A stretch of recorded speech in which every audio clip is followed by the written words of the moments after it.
This is Cheri at djsundry.blogspot.com, and I have another wedding card for you today. Now, my initial goal was not to make it like the previous one that I showed you, but I had an idea when I was doing that one, so I decided to go ahead and go with it. So it's going to be similar yet different. So let's get started.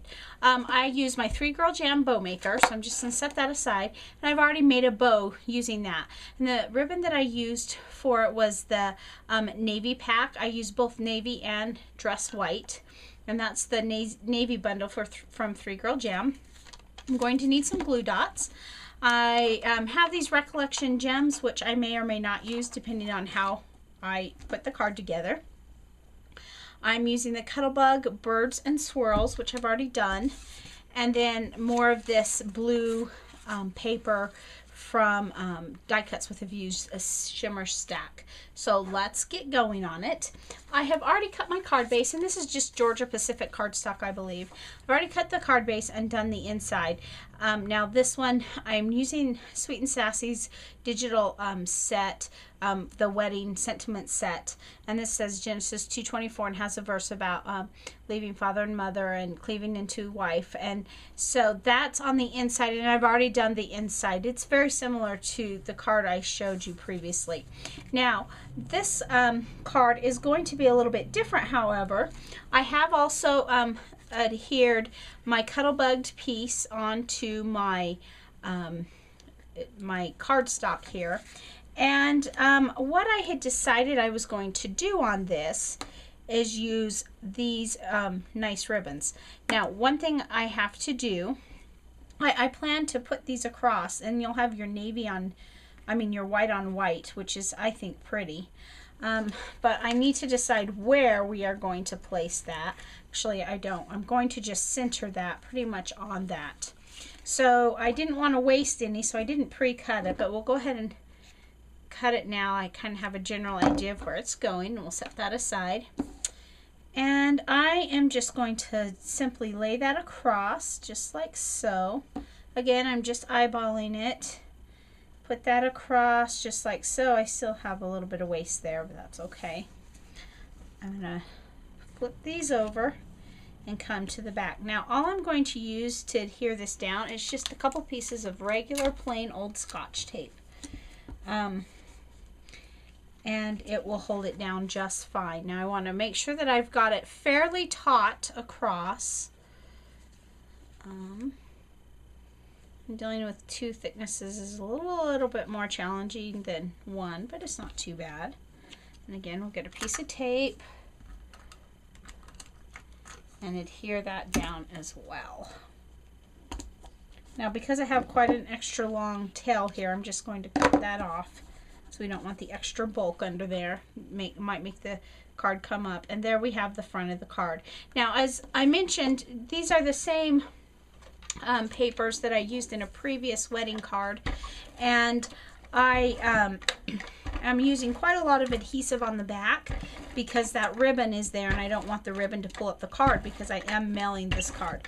This card will take more postage because it's going in the mail and it has all the bulky elements on it. So I cut this one a little bit smaller, and that was simply because I had made a miscut. And because of the miscut, my sizes were off, and I would have to get a whole new sheet of paper, and I didn't want to waste it. So there we have our sizes. This one, you've got about a 1/4 inch all the way around from the blue to the white, and then that just barely, there's only about a 1/16 inch around for the white. Now here is my sentiment, and I caught myself. In my prep work, I had stuck it down. I had this is the small rectangle scallops, and I had used that for my Spellbinders die, and had already done a blue one above it, and then remembered that I was wanting to go tone on tone, so I pulled the blue one off, and you won't see the back, but I am putting quite a bit of adhesive there.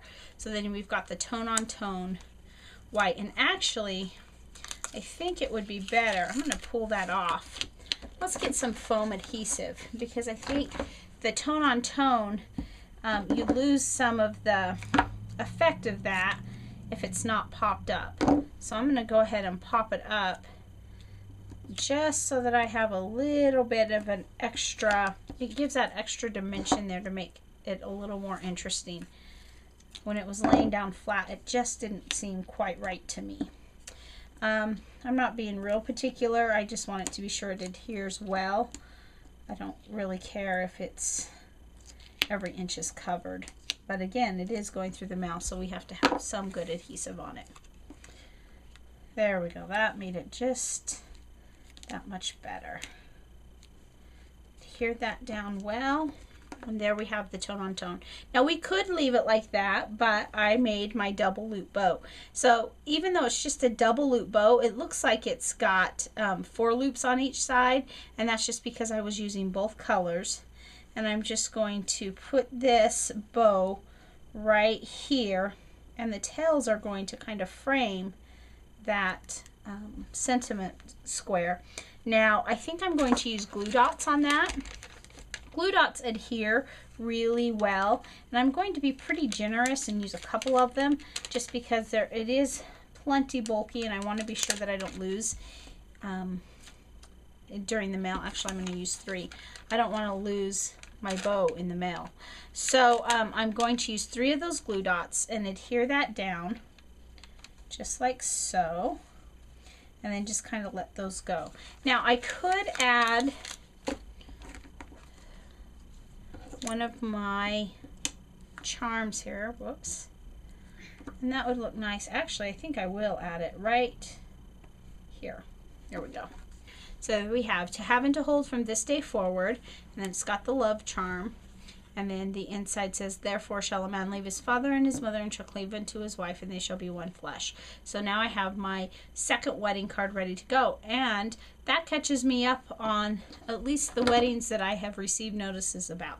So I'm caught up for now on my wedding cards. So thanks so much for stopping by today, and remember to take some time to enjoy the little things. Have a great day. Bye.